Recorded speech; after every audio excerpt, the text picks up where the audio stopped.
Hey there, everybody. Pete Pardo here from Sea of Tranquility. Welcome to another edition of In the Prog Seat, the Tuesday night show here on the channel that happens each and every week where we talk about nothing but prog rock, jazz fusion, and progressive metal. So today we've got in the panel, we've got Anthony Ferraro, Rick Labonte, George Lamie, Chuck Alvarez, and Mr. Martin Popoff. Good evening, everybody. How are you? Good evening, gentlemen. Good evening. Good evening. We've got a pretty fun show here planned for everybody today. So, normally we talk about prog rock every week on this show. Well, today it's all about, is this album prog? I don't know. It could be.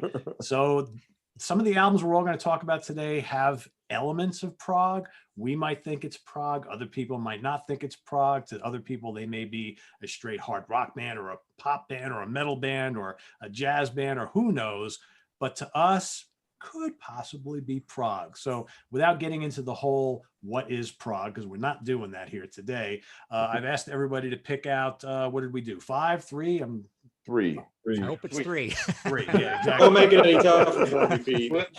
With honorable mentions. Yeah, so there we have it. So I'm going to, let's see, I'm going to start at the way I'm looking at it. I'm going to start at the bottom and work my way up to the top. So it's going to be Chuck, Martin, George, Rick, Anthony, myself, and then we'll start all over again. So Mr. Chuck, welcome back. Oh, greetings. Good evening. Greetings, guys.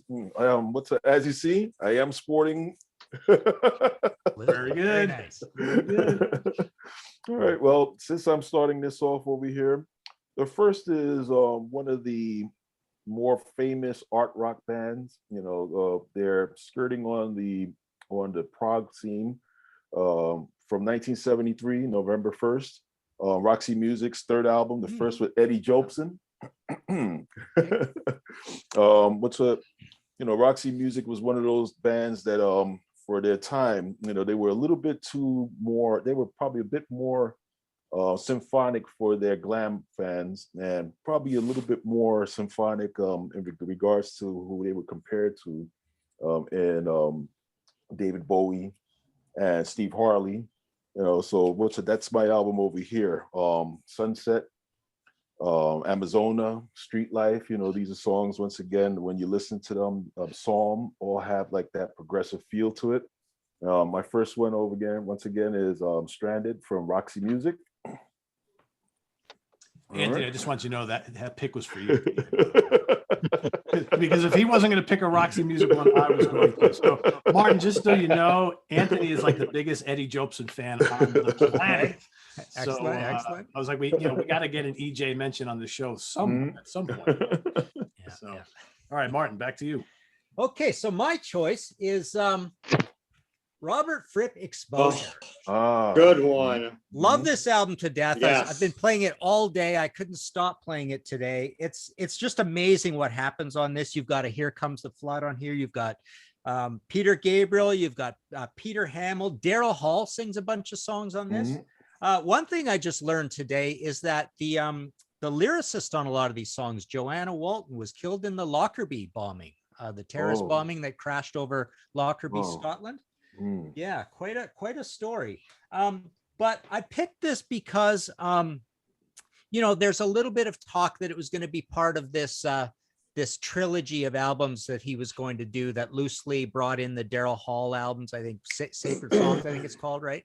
And the Peter Gabriel Scratch album. It never really panned out that way, but it also came out during kind of the new wave times, and it's pretty heavy and abrasive.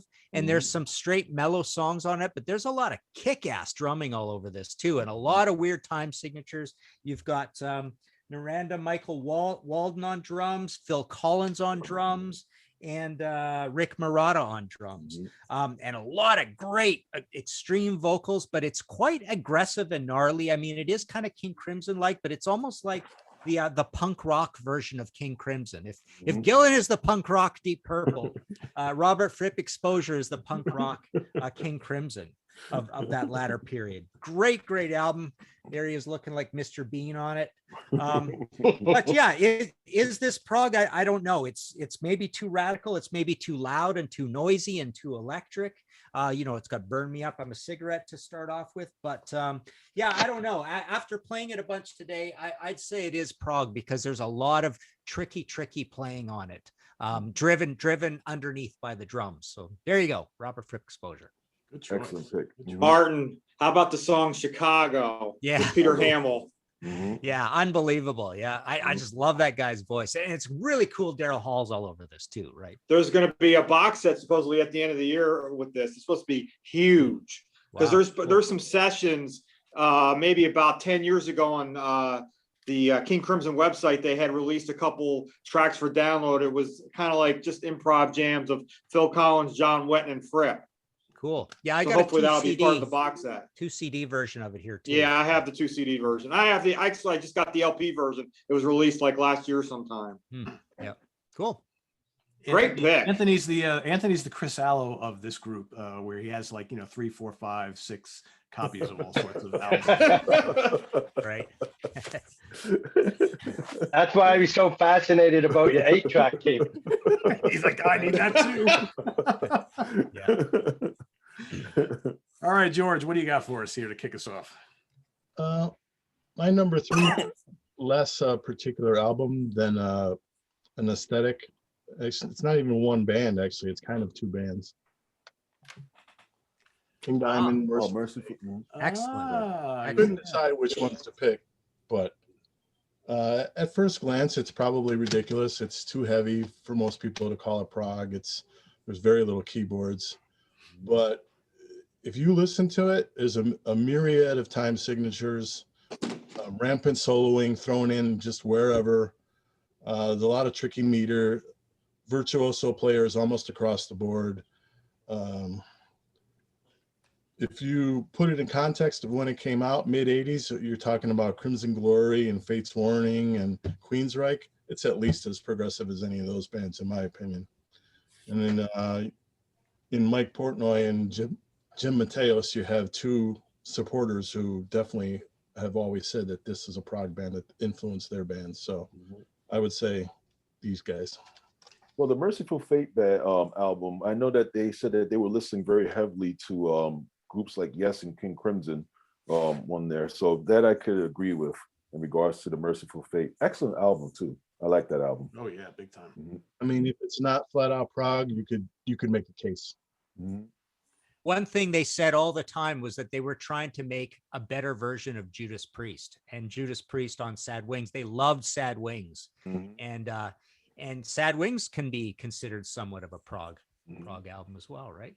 Yeah. As can Sin After Sin and Stained Class. Yeah. Yeah, they definitely subscribe to that, like 10 riffs per song kind of theory. Yeah. Cool. Good choice. Good choice. I didn't expect that one. Very cool. All right, Rick Labonte, what do you got?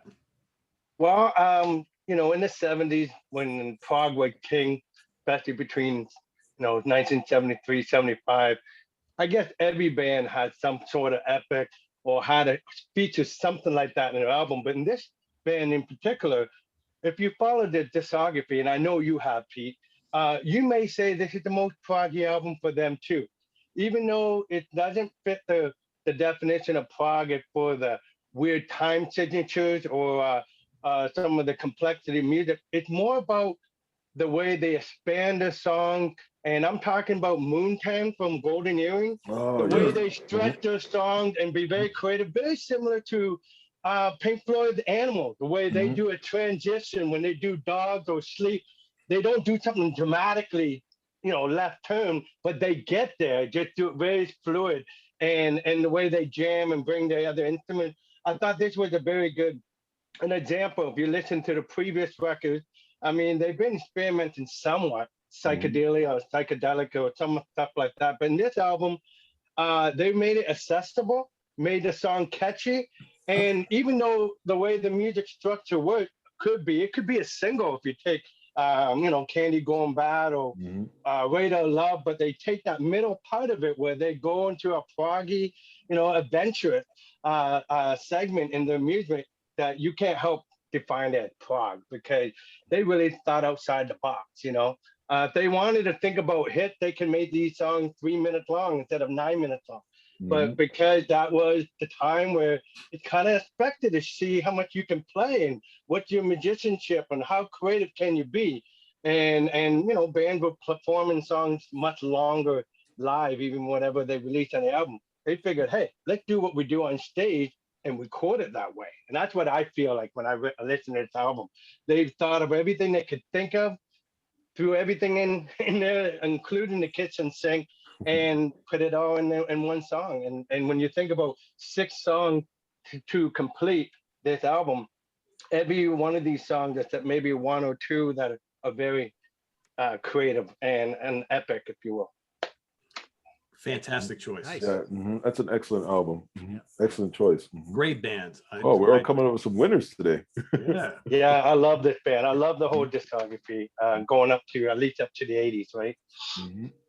I gotta say, Rick, you and Chuck are keeping things varied every week. You guys are in a different room all the time. I can never keep track of where you guys are gonna be at. I'm actually in the same room as I was last year. Just moved to a different. Now there's more lighting now. Gotcha. I'm in the same house. Chuck, This you is need my a office. bag of wavy lays behind you. My wife would kill me if I show that. Going all the way back to the first episode, right?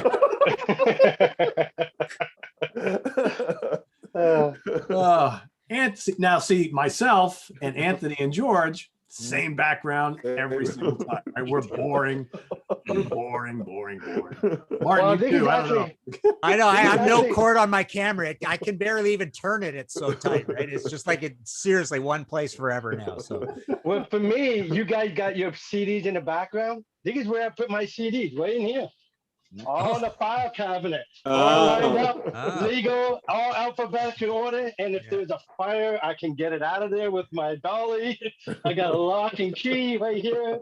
That's why I thought, hey, Pete got that in the background. I'll bring my music closer to me. I will say those are some pretty beautiful filing cabinets you got there.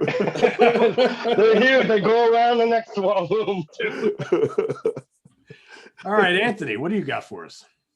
I have a band that their debut is from 1975. It's a band that over the course of time, would you say they're prog? Would you say they're poppy? Would you say they're some power pop or just like mainstream rock? I'm gonna go with the Tubes self-titled from 1975. Yes. Kind of prog in an essence of Freeway Bill. Dressing up as Quaalude, kind of like the theatrics of the Peter Gabriel years with Genesis. This is the first album I bought from the Tubes. A bunch of my other buddies who are proggers bought this, and this just has a prog feel to it. Maybe it's the year 1975, who knows? But with Up From the Deep and White Punks on Dope and Mondo Bondage, this is definitely a prog record. So I'm going to go with the Tubes self-debut. From 1975. I almost picked the Tubes. I almost picked the Tubes. Martin, you got any comment on that? Because I know we did a whole show on this. yeah, we did a whole show, and I remember playing it and thinking, wow, this is really proggy. So but it's proggy in a little bit more of the down the jazz fusion end of things, right? Just Agreed. trying and Zappa-esque, right? Zappa-esque or jazz fusion-y prog rather than UK kind of prog. But yeah, there's a lot of proggy stuff on there. Absolutely. Good choice. Yeah, we got some good ones today so far, and we're only just getting started. Yeah. All right, for me, how about the debut of Angel? Oh yes. Casablanca Fantastic. Records. You saw the way these guys look. It's like, oh, they're like a combination of like old Queen and Kiss and whatnot. And I don't know about you guys, but there's some serious prog happening on this album. From Tower and Mariner, on and on. There's the catchy hooks. The album rocks, but man, Greg Giuffria is like doing his like Rick Wakeman type stuff all over this album. Tower. Got some nice complex. Oh, that Tower is amazing. Absolutely. I love that song. And it's just one hit after another, and great hooks, but yet really good guitar riffs, good solos, and all those keyboards. Tricky time signatures at times, and they would do a bit of this on the second album, and then they would kind of get away from that. But I think their first 2 albums, I call them, maybe it's not straight prog all the way through, but there's enough prog on here to say I can't argue that this could be classified as prog rock right here. So And they all dress like Rick Wakeman, right? exactly, yeah. It's like they look like Rick Wakeman, or the way the Queen guys look when they had all the big white robes and all that kind of, kind of like rushed in. Queen too. Yeah, exactly. Yeah, Queen too, exactly. Yeah. So. Right on. Great album. Mhm. All right, Chuck, back to you. All right. Well, Are our Mets going to win tonight? Oh, it's 1-1 right now. It is. All right, cool. It's okay. Well, my second is from the band Japan, but not in the form of that they used to be. This is the last album that they ever did together, Rain Tree Crow, which is a Rain Tree Crow, which is a bit more experimental than anything that they did in Japan. They just couldn't coexist with each other, especially Mick Karn, bass player, and David Sylvian. They were very close friends growing up, but by this time the two of them were at each other's throats. That album right there, if you're a fan of Talk Talk, Later Talk Talk, it's very experimental, has very little dealings with the alternative side, alternative prog side that they had with Japan. This album is amazing. So you get to see how all four of them working together with Rick Barberi and David Sylvian's brother, Steve Jansen. This album is just amazing. More so towards, once again, that experimental post-rock type of sound on a few songs. It's a great album. I think that this is an album that most people would probably look at and probably say that it is kind of proggish. Mm-hmm. Once again, Rain Tree Crow, the last album that Japan did together. I've never heard that. I love Mick Karn. Oh, he was unbelievable. Yeah.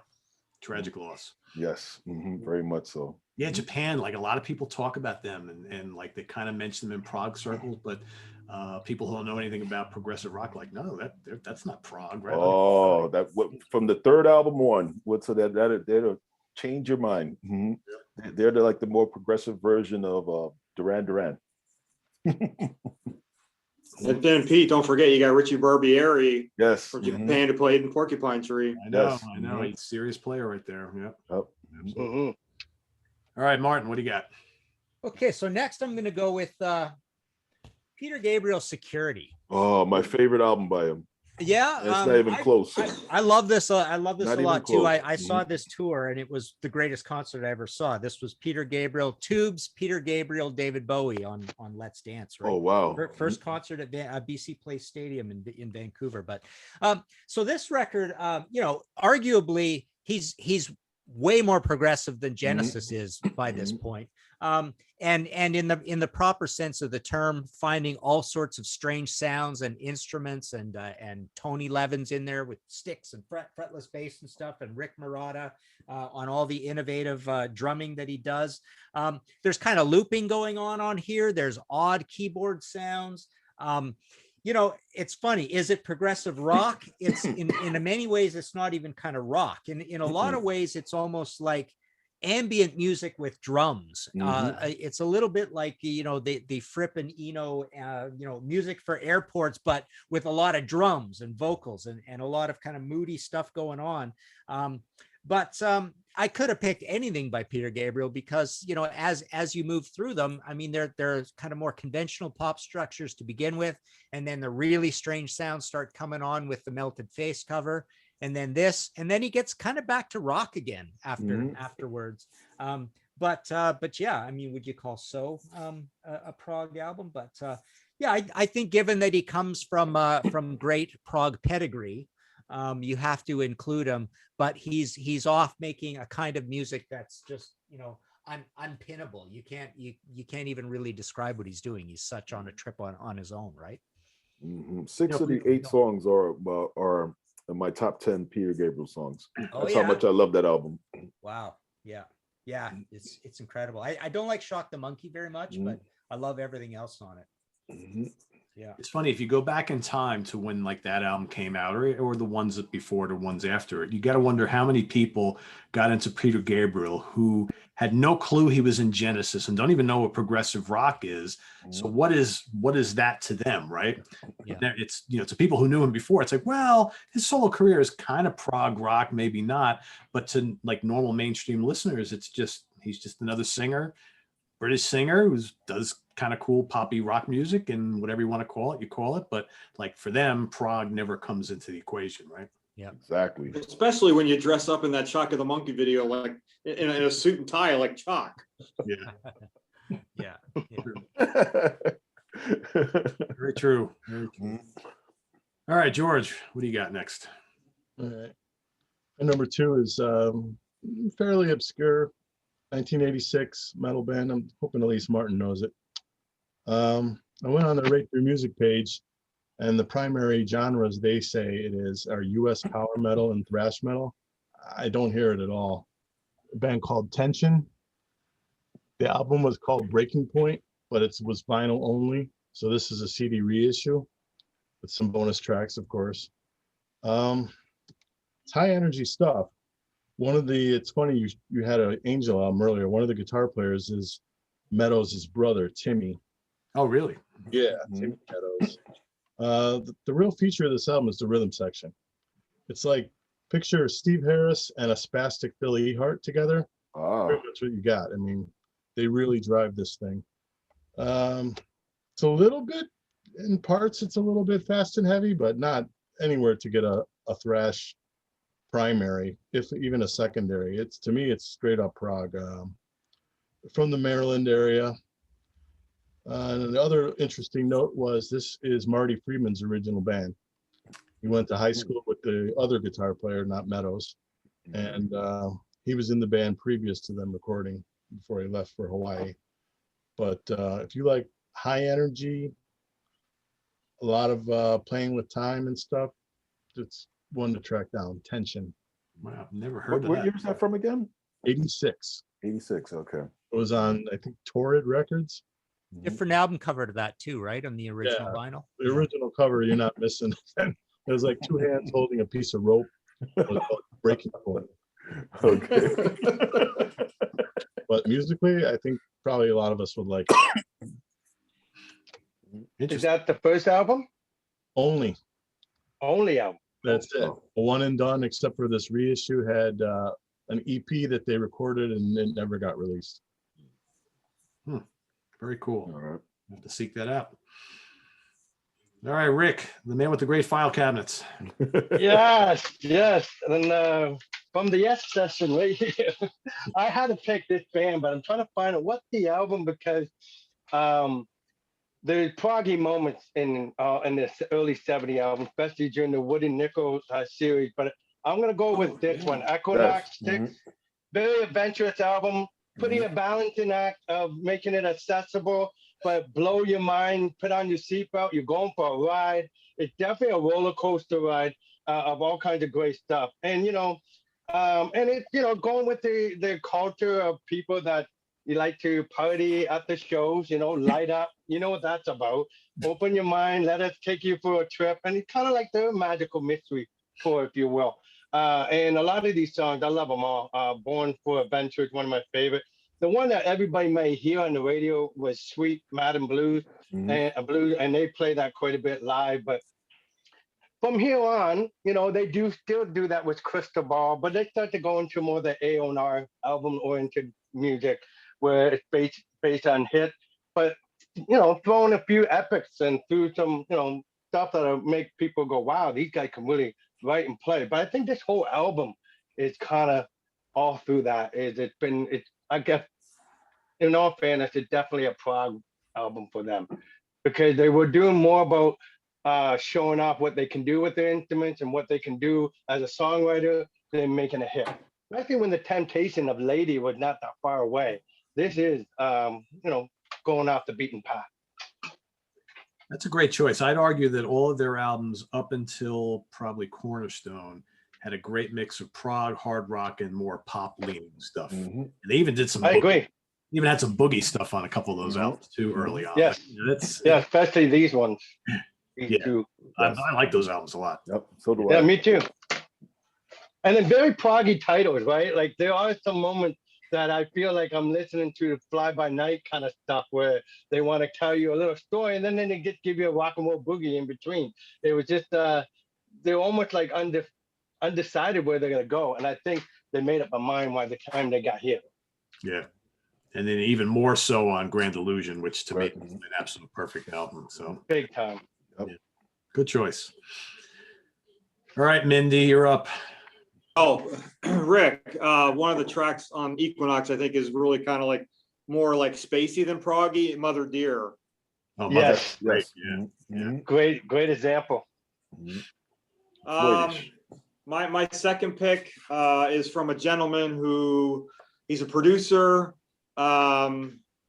Is he prog? Is he power pop? Is he pop?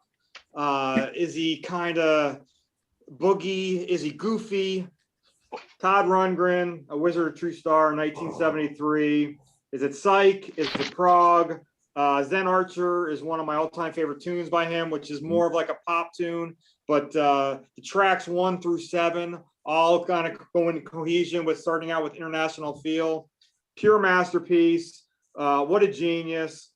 I'm going Rundgren, Wizard of True Star in 1973. Now, we all know that his Utopia stuff, at least the first 2 albums, all prog. But Yes, this, definitely. psych, prog, pop, rock, you get a dose of everything on this. But Yeah. it's still a little proggy. It's all of that and more. Yeah, absolutely. That's Mhm. a fantastic choice. Yeah, what a great album. It really is. Mhm. He's everybody always called David Bowie like the musical chameleon that we had, throughout rock history. But I would say Rundgren was pretty close second Mhm. as far as being able to kind of change his style and do just about anything at the drop of a hat. Great songwriter. Should be in the Rock and Roll Hall of Fame. Not that it matters, but he should. Oh, let's not go there. All right, my next choice, I had to pick this. An amazing album by a band that I don't think anybody would ever call prog, but there's no denying their first album, first Journey Ooh, album. oh, Yeah. yes. That's a great yeah. one. Yes. That's a good pick. Yep. Pete. Good pick. Excellent Bravo. pick. Mhm. It's it's part prog, part jazz fusion. I mean, I think that Neil and Greg took all their influences they learned with Carlos and brought it to this band and kicked it up a notch. I mean, Of a Lifetime. Mhm. Yeah, great tunes. Mhm. Right on. Topaz. I mean, Mystery Mountain. There's hard rock on here. There's prog. There's fusion. There's even some Latin themed stuff. I mean, fantastic album. And you listen to this, and then you go listen to Escape or Frontiers, and you're like, "Is this the same band?" It's like, well, kind of, sort of. They've evolved. A little bit. Mhm. Ainsley Dunsmore on drums. Oh, yeah. Yes. Mhm. Founding member. Mhm. Absolutely. Yeah. So, great stuff. So that's my next pick. First, Great pick. That is a phenomenal record, Pete. it is. It really is. It gets better with age, doesn't it? Mhm. It's, Oh, Oh yeah, and it seemed to be for the people that do the homework to follow. They're all very surprised how far different and removed they are from the Steve Perry days. And Yes. it's almost the same thing I experienced when I talk to people about Fleetwood Mac. Go back a few albums and they're like, holy, that's a totally different Yeah. a band. I go back further than that, meet Peter Green, that's a different band again. Mhm. It's they definitely evolved in a big way. Yeah, that's like a whole show theme in itself, like bands who completely reinvented themselves. Oh, yeah. Like their beginnings, right? Big time. Great choice. But kept the and name. Van Halen would be a part of that. Say that? Yeah, exactly. There's a lot of good choices there. Yeah. All right, back to Chuck. All right. My number 3, well, actually number 1, forgive me, would be Sparks, Kimono to My House. Mhm. What's that? Another album that borders art rock. A lot of Beatles type of themes on there, and a precursor to what we call alternative rock. You can see how a band like that influenced Depeche Mode. Groups like Erasure. Bands that have like a lead singer with a high falsetto voice and keyboards, but this was an entire band here. If I'm not mistaken, John Mankey played with them. He was a guitarist for quite a while. What's a great rocking album? A lot of hard rocking stuff on here at times, and then a lot of twee stuff, very similar to what Queen was doing with Queen 2. So once again, it's my Sparks, Kimono to My House. Just track per track, just probably their best album. Just an amazing band, and a U.S. band at that too. So people, they were more famous in the UK than they were here in their own country. Very influential band as well. Very similar to like a Roxy Music, 10cc type of band. Sparks. Cool. Great choice. Mm-hmm.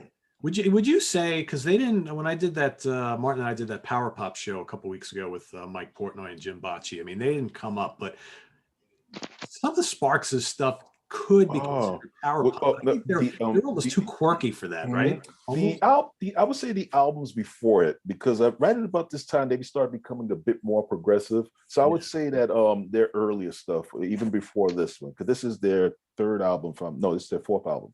Yeah, so that was their first kind of big one, right? Yeah. Mm-hmm. Yes. Mm-hmm. Good choice. And Chuck, they got kind of electronic later, right? In the 80s, yes. And that's when they became more of a hit here in the States. Mm-hmm. Mm-hmm. It is still around too. Yeah, they've got 1 million albums, don't they? Oh man, it seems like every year they're coming out with something. I don't know who I was talking. It may have even been you like a couple months ago where you mentioned something about a new Sparks album. I'm like, well, they're still around. You're like, well, they've been putting out albums like every year for the last 20 years. I'm like, really?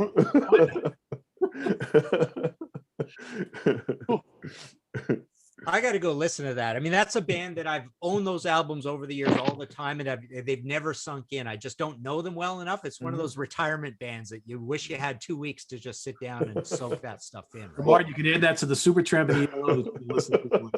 Exactly. Yeah. Oh, ELO. Oh, we can go there. I saw Martin shaking his head. He's like, oh my God, another band. I got to crank it back into. I know. Exact stuff this week. It's like, oh. Yeah.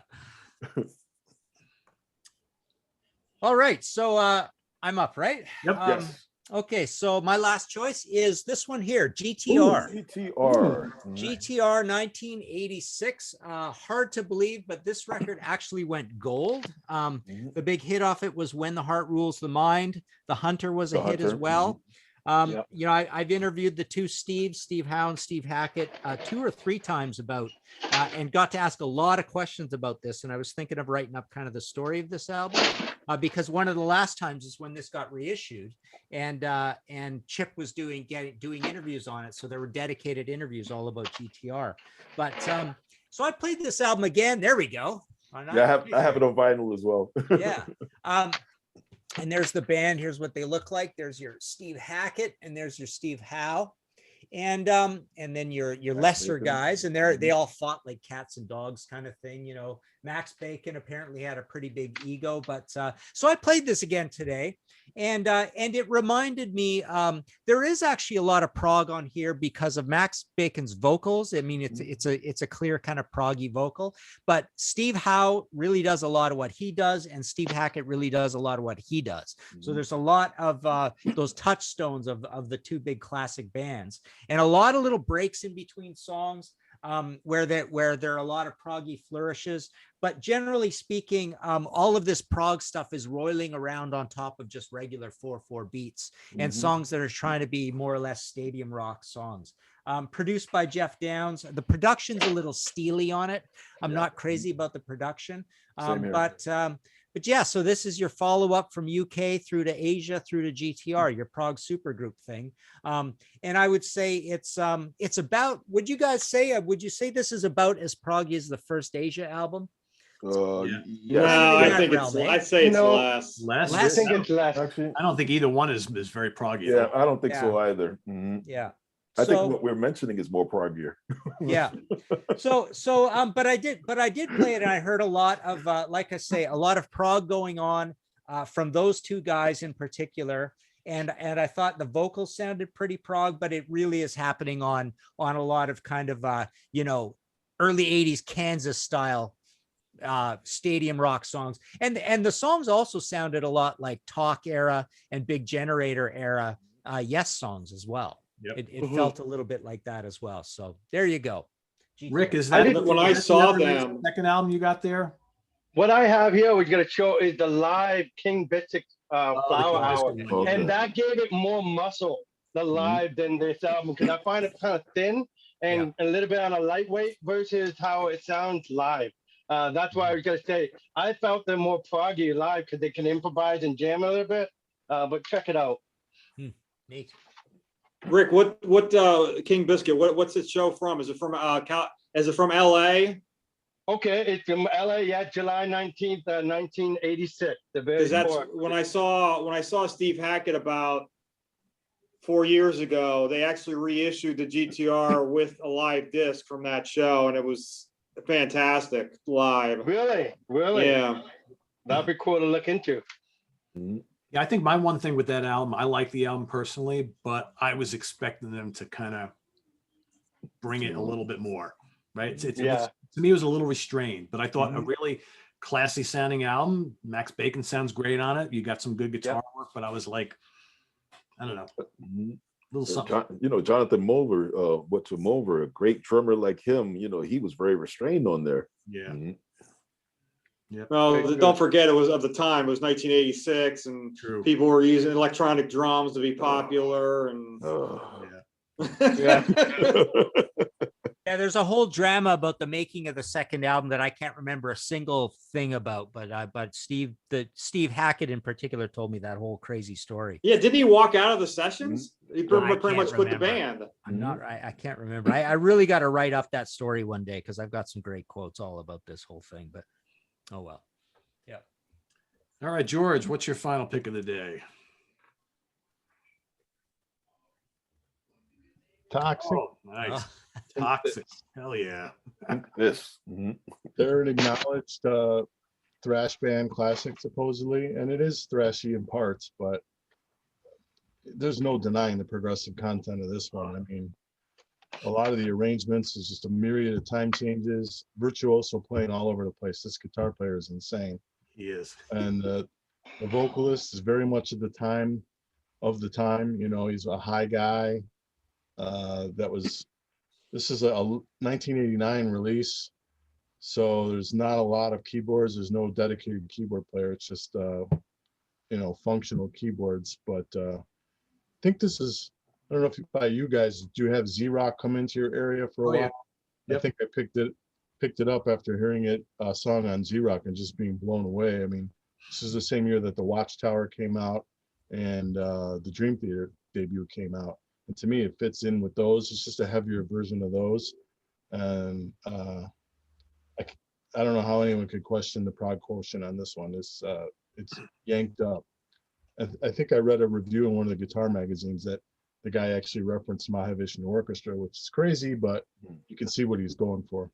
Yeah, I would say both of those albums, World Circus and that one, are phenomenal. I bought them both at Rock Fantasy back in the 80s. I remember seeing them on Steve Keeler's wall, and I was like, he's like, it's some new thrash band. I was like, I love the covers, bought them both, and took them home. I was like, wow. Different Metallica and all that other stuff. You ever notice how similar this is to Riot Privilege of Power? Yeah, because Riot got really kind of technical at the latter part of the decade. Yeah. But for me, this is the quintessential pumped it up kind of album from World Circus that had the production wasn't so hot and that different singer that was like that is a true thrash album. This is more prog with thrash. Yeah, that album right there is very technical. I mean, the guitar work on both of those albums, it's amazing. Right. Yeah, good choice. We got a lot of really unexpected stuff today. I love it. All right, Rick, what do you got? Okay, well, for my last choice, I wanted to pick a band that made an effort to make a prog album, even if they're not normally that's their thing. I mean, you and I could talk about Uriah Heep and Led Zeppelin because they all had some song that features some epic, there wouldn't be the song remains the same if prog wasn't king in the 70s, right? They had to experiment in the House of the Holy. Or if you look at Demons and Wizards or Salisbury from Uriah Heep, they always featured a song. So I think because of that networking and things were happening, I think this band deliberately went out to make an adventurous, more proggy effort album, even though it's kind of unfair because I think from the very first album right up to this point, they always had epic and they always had an adventurous song somewhere in the record. And I'm talking about Black Sabbath, but I think this was the real effort to, bring it home. Let's show these people that we are, if they were being compared to Led Zeppelin a lot, they wanted to step it up the game. And then not to mention they brought Rick Wakeman to bring some keyboards. They wanted to experiment, but just the arrangement, I find this. I mean, I wrestled because I thought this album could fit in that category too. Both albums. It's like a coin toss in this way. But honestly, I think they really made an effort here. I just think whatever's left in creativity just kept on going, and it's really heavy. Awesome. It's one of my favorite. I think it's possibly my favorite in the Ozzy years. But I thought this was absolutely the way they had the track in order and the way they put the song together. It was an effort to say, hey, we are an adventurous band and we can play. And they definitely did. They killed it on that album. That's the first album I ever bought by them. Love that album. Sabbath Bloody Sabbath for me is an album that I really liked a lot back in the day, but as the years have gone on, my appreciation for it has grown even more. And I will say, and this is something Martin and I have talked about before, it's like the Sabotage album has become over time one of the most beloved albums in that catalog. It's amazing how many people you talk to now who say that Sabotage is either their favorite or their second favorite album. AKA Anthony. Yes. Hey Rick, Sabotage box set in June. Oh, okay. I'll be buying it. I don't need to, but I'll be buying it. Hey, Pete talked me into Volume 4. What's not? I love Volume 4. Love Volume 4. Volume 4 was like my favorite for the longest time. My favorite. And I love it, but just I've seen them so often in concert, and I have every concert DVD and live material. It's just that when I get this being played, it's like how I feel about Animals and Pink Floyd. I jump up on my seat. Wow, they're playing this. When I saw them with Bill Ward and they came back, they did Sabra Kazabra. I was blown away, and they did a couple Spiral Architect, which I didn't think that would happen. And so to see that live, that was a real treat. That was when Ozzy can still kind of pull off singing those songs. Yeah. Get it now, man. It's not gonna happen. Not gonna happen. It's funny though how on Sabotage, Thrill of It All turns into a different song, Symptom turns into a different song, Megalomania turns into a different song, Super Czar is totally prog. Yes, very much so. so. You've got big time. Am I Going Insane? You've got Don't Start Too Late, the little Steve Howe for you there, right? So you got the Ritz eight minutes long. So you can make a case for either of those. I know a lot of guys who call Sabbath Bloody Sabbath a prog album all the time. Yeah. Well, that cocaine in the studio, I guess. Sheesh. Well, all those keyboards and all those layers, but you know what? I know this is not one of your favorite albums, Never Say Die, but the reason why he started bringing the horns in there, because he wanted to do things he didn't do. And he thought that meant to be more prog, as he was talking to Brian May about expanding their sound on their album, which, Ozzy wasn't happy with that. Yeah. Shame. But that's what happened when they're rubbing shoulders with Prog Hero. Right, the Black Sabbath be tempted to do that. Same thing. Your best friend is John Bonham, and one of your buddies is Brian May. You want to get into that caliber of music, and I think that's where the temptation came in. Well, yeah, Tony was the driving force, I think, to try all that really experimental big stuff. Time. Yeah. All right, Anthony, what is your final pick of the day?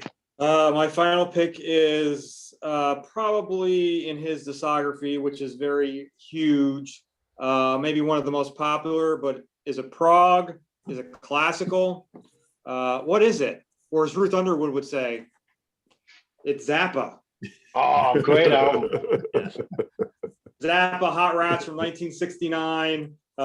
This is the pink anniversary issue they haven't opened yet. I have, how many copies I have of this, but Peaches and Regalia, classical in a way, but proggy in a way. Gumbo variation. It contains probably my all-time favorite guitar solo by Frank on Willie the Pimp, notwithstanding from Captain's vocals, which are terrible, but for some reason I can listen to that song because that solo is so great. Son of Mr. Green Jeans. I was able to see in 2019, Dweezil did the whole album in its entirety, and it was totally amazing. So I'm going to go with Hot Rats, Frank Zappa, 1969. Is it prog? Is it classical? It's Zappa. Yeah. It's definitely prog. It's adventurous. It's like right outside. Jazz rock I album. love that album. So do I. So, Anthony, have you convinced George to buy that? George, you have a turntable? Oh, no, George doesn't have a turntable. No, I'll buy you one. We got to get you to some Uncle Frank, George. I was going to say there's a running joke that George does not have enough Frank Zappa in his life. All right, so I have 5 CDs sitting here, and I still haven't decided which one I'm going to pull out here right now. But you know what? I'm just going to go with the one on top, and this is in honor of our 2 Canadian friends here today. I'm going to go with High Class on Borrowed Shoes from Max Webster. Ah, yes. Yes. Great job. Makes me happy. I love this band, and there's enough prog on these albums to consider. I always kind of consider them a prog band, even though they're heavier and they do have a lot of straight 4/4 stuff, and they write great pop hooks and all that kind of stuff. But if you're going to call a good chunk of Rush's catalog progressive rock, you got to call a lot of Max Webster's albums progressive rock. There's some really insane kind of arrangements going on here. You got the shredding guitar work. You got Kim Mitchell keyboards. Yeah, it's really adventurous. The vocals sometimes are multi-layered, kind of like Queen. Just a brilliant band that really, other than like the Tubes, I oftentimes compare Max Webster and the Tubes, because not that they sound alike, but they have this certain quirky quality, this complex way of arranging those songs, yet those pop hooks always come through. But there's plenty of great instrumentation. I mean, the title track, Diamonds, Gravity, Oh War, On the Road, Rainchild, just one great song after another. And, and again, the they're context not of the most, it's not a band you're like, oh yes, that's cover of Cream magazine, right? Not, but just great bands, and I would consider a lot of their music prog, even though I know some people don't. The last song on the album, In Context of the Moon. Oh, that's amazing! solo. I didn't even mention that one. That's great. Proggy. The live version. That's amazing. Yep. Yeah. I often call them Blue Oyster Cult crossed with Cheap Trick in a way, right? Yeah. And Pie's lyrics remind me of Captain Beefheart's lyrics. That as well, right? You got an outside lyricist in the band, but yeah, a lot of keyboards, a lot of really kind of like guitar soloing from Kim that comes from Ornette Coleman and stuff like that, right? Yep. A lot of fluid runs that sound like Robert Fripp as well that he does. Yeah, great drumming from Gary, big tune drums, toms, like a Neil Peart drum set out of Gary. So yeah, a lot of proggy things about him. Oh yeah, I dig him. Yeah, I think what makes them proggy is also because they're unpredictable. You don't know what you're gonna get from one song to the next. It's like Supertramp fit in that category, or ELO, because they make their hits, but they also give you a little ride of a musical journey for 3 or 4 minutes, and then they take you back to earth and you're grounded for a while. Then you're off on gravity again. They just very creative, and that's why I don't blame you picking them as a prog band. Not to mention, they opened up for a lot of bands that was in the business. For Rush, I believe Kansas, a few others that were showing their proggy nature. Yeah. Yeah, you mentioned Supertramp. I almost picked Supertramp today, but I've talked about them a bit lately. So you know what? I'll give Supertramp a rest. So, anybody have any honorable mentions? Well, I have one. Crack the Sky, Animal Notes, one of my top 10 all favorite progressive rock albums of all time. Another outstanding band, a lot of Beatles type of ways there. They opened up for a lot of bands during the 70s as well. I know that they opened up for Yes, Kansas, and Styx, and these guys have been known to blow people away. Crack the Sky, Animal Notes, their second album. I have their live album. I love it. It's great. Live Sky. Yeah. Martin, you got any honorables? Yeah, I'm just gonna blast some band names really fast because we all know there's 2 or 3 albums that would fit. So Kate Bush in particular, The Dreaming, Yes. Adrian Belew in particular, the first 2 albums. We talked about Asia, David Bowie from the Berlin years, Pink Floyd's entire catalog. There's a whole band you can debate whether they're prog or not. Another one like that is Hawkwind. Are they a prog band? Yeah. King's X, Pete's favorite band. Roger Waters, right? Is Roger Waters a prog act? I did actually pull out this band here as well. I was playing this on my jog today, Mastodon. Oh, yes. Oh, yeah. Are they a prog band? Along down the lines of I guess the Toxic and Watchtower and that, Mekong Delta, Voivod, Rage at times, Rush, Hold Your Fire, Presto, Roll the Bones. Are those prog albums? Kansas in the early 80s, the rest of Zappa, Captain Beefheart, and the Grateful Dead. That's my whole list. Yes. A lot of all good choices. All good choices. Yeah, because they all got Station. examples of what you're talking about. Right on. Yeah. George, you got any? Yeah, I would say Muse, Absolution. That's an album a lot of people consider proggy. I could see that. The self-titled Mr. Bungle is very proggy in a weird way. Well, this band is a local band, Slaughter Extroius. It's another mid-'80s heavy band, but very similar to the Merciful Fate King Diamond aesthetic. A lot of progginess there. That's about it. Cool. Rick? All right, a few have been mentioned already, but I have to give love to my band, Uriah Heep, my buddies. Nice. Love 'em. And Anthony would be disappointed if I didn't say something, right? Demons and Wizards, or Magician's Birthday, or Salisbury, take your Salisbury. pick. They got some awesome stuff. I also like to mention, I'm not going to give a history lesson, but I always find it interesting when people talk about what is the earliest prog. And if you go and do your homework, you might say, oh, Frank Zappa's Freak Out 1966 being a concept album. But for a band that really stepped it out, we wouldn't have albums like Moody Blues, this stuff here, King Crimson, maybe even Tommy, or the early Deep Purple album, if there wasn't for this album. I believe really is a seed of progressive rock. And maybe there's some history behind this, right? Because when Rubber Soul came out, Brian Wilson was really thought, I got to step up my game and come up with something to make a statement. And that was Pet Sound. And that came out in June. And by August, it motivated Paul to do a little extra stuff on this album when they had a few songs open. And then, they were doing stuff like Yellow Submarine with all that tape looping, Tomorrow Never Knows, even bringing Indian music that George Martin brought in, which would ultimately be the stepping stone to the greatest prog album of its time to really, bring it across the Atlantic, both countries really pushing it. I mean, you got to know, America invented rock and roll, and the British had their take on it, right? But this band made progressive music something everybody achieved, and they didn't stick with that. They only did it for Magical Mystery Tour, and then they went to the White Album, went back to the basics, and so on.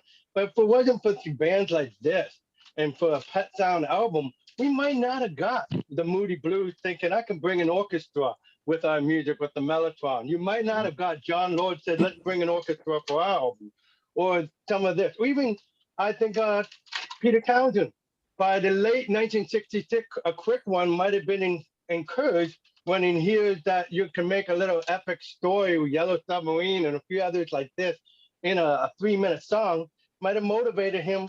We would never have this.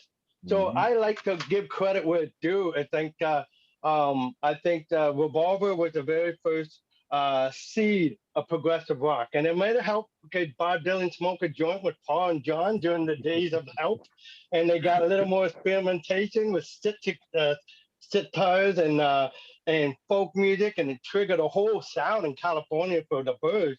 But I think they made it more adventurous when they started bringing orchestration to the music, and they wouldn't probably have done that if Brian Wilson didn't beat him to the chase, to be honest. And Paul always give that credit that he made us step up our game. So I just want to mention that because I think these guys were making prog albums and they didn't even know it. Wow, that was awesome. Rick. Excellent. Thanks for that. Yeah, very, Really very cool. well done. Excellent. Well, we could also throw in the Moves second album, Shazam. Yeah. Yes. Family's With Jeff Lynch, yep. Family's first album, Family Entertainment. No, forgive me. In the Dollhouse, Small Faces with their second album. The Birds, 8 Mile High. Birds. Good But it all started with that networking, right? And even ELO, what would ELO be if it wasn't for the Beatles? Yes, definitely. And I love ELO. I mean, it's in my coffee today. But but even John Lennon said, "Oh, you wrote another album of mine, did you?" To Jeff in a conversation when he hears those hits. But yeah, So that's my honorable mentions. Mhm. Anthony, Excellent. you got any? Oh, yes. Yes. Power Slave. Mhm. Ryman the Ancient Mariner is a prog. Is it Yes. heavy? It Is it is. heavy metal? Is it hair It's metal? all above. Mhm. I mean, we all know the history of title Steve track. Harris. Loving his favorite album, one of his favorite Yes. albums is Foxtrot. Dickinson's a big Vandergraaf fan. Their music may in essence not be a prog music, but in the time signatures, in the length of their songs, in the kind of what do I want to say? What the songs are about. Definitely Epicness. Mhm. Yeah, Yes. definitely prog. Seventh Son of the Seventh Son is another Mhm. Prog Iron Maiden album for me too. Yeah, absolutely. All right, I'll just throw out these couple that I have sitting here. How about Caravanserai from Santana? Oh yes. Love it. Mhm. I mean, this is where they kind of went off the deep end, right? The first three albums are very accessible and Latin rock and all that kind of stuff. And then this is like their total fusion and prog album. It's mostly instrumental and it's just, Doug Roush. yeah, awesome. Rick brought up ELO. How about El Dorado? No, my favorite from them. Love it. I love it. Love it. Mhm. Here's one of Martin's favorites here, Gamma 2. Oh yeah. Oh, excellent. Oh yeah. Good amount of prog on here. Most Mhm. people call it Absolutely, a yeah. prog band, but it's, Gamma kind of flirted that line between, it's not a metal album. It's kind of like heavy rock and prog and, Gamma 1 as well. Yes. In almost a whole different way. Gamma 1, yep. Yeah. And even Gamma 3, actually, Yeah. I mean, Yeah, if really you unique. want to concentrate on keyboards, right? Yep, Mhm. exactly. Yeah. And my last one here, and again, this is it's got its proggy moments, but I don't think anybody would call them a prog band, but Hydra by Toto. Yes. Mhm. Definitely. Especially that album. Mhm. Yeah, Yes. this is probably their most, The most proggish. Mhm. yeah, even though there's some good Yeah. pop stuff on here, but Mhm. there's some pretty adventures, Hydra, St. George and the Dragon, White Sisters kind of rocking. Some really good stuff on here. I dig it quite a bit. I think the record label and the fans wanted the big blockbuster that the debut was, and this came out and they're like, oh, wait a second, that's not catchy and full of hits like the first album. So Or the third That's- album, or fourth. Mhm. yeah, That's right. If you listen to the read the liner notes, I think they mentioned what you just said, and they've been listening a lot of Yes and a lot of things during that recording, and they said, yeah, that influenced us to be a little more creative. yeah. Anthony, hold that back up again. This is just for you, George. UK Live. Eddie Jobson in UK is kind of like the John Sykes of this show, I guess. Yes, yeah. Oh man. Well, this was fun. So I want to thank everybody for putting their list together and coming up with some really good choices. I think we have a lot of stuff that we talked about that we could certainly consider prog, I would think, definitely stacks up there. So I want to thank Martin and Chuck and Rick and George and Anthony and Martin. Got any books that are set to be shipped out, ready to go? Anything new that people should be looking out for? I'm still waiting for the Uriah Heep visual biography to come from the UK. They've now Rick sent just that, like so that's eyes just like lit up like right. I did actually yesterday get 3 more boxes in of the Blue Oyster Cult visual biography. So now I have about excellent. 30 copies of that. So, but Excellent. that's about it. It's all at martinpopoff.com. Good. And I will say thank you for the Rush book. Do you know I got it already? Oh, good. Excellent. That was It's fast. amazing how Martin can ship a book to me from Canada and it gets here in like 2 or 3 days, and I can't get a damn package from New York to Pennsylvania in less than 2 weeks. Like, what is going on with the US mail? So anyway, anybody ordering from Martin in Canada, you're going to get it really quick. But if, All right. if you want me to send you something, you're going to wait a while. Oh man. I really enjoyed this show. Thanks Yes, a lot. this was a lot of fun. So thanks everybody for watching. Yeah, thank you. Put down in the comments any bands and albums that you feel have plenty of proggy moments. Are they prog? You kind of think so. Put that down in the comments. It'll be interesting to see what folks come up with. And while you're doing that, visit us on the web at www.seatranquility.org. We're on Facebook, we're on Twitter. Of course, we're here on YouTube. All the All the damn damn time.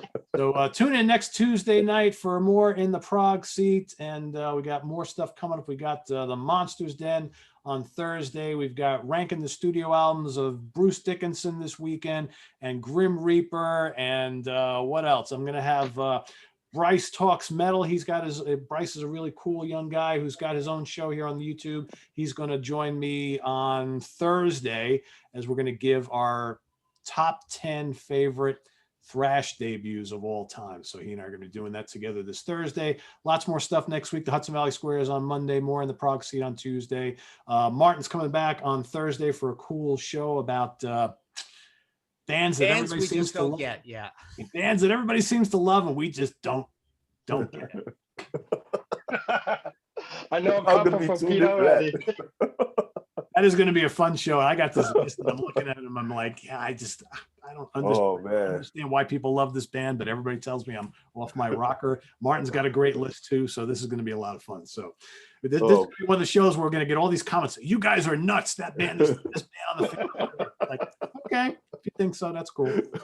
So that's happening on Thursday. And so for Martin, Chuck, Rick, George, and Anthony, I am Pete Pardo. Good night, everybody.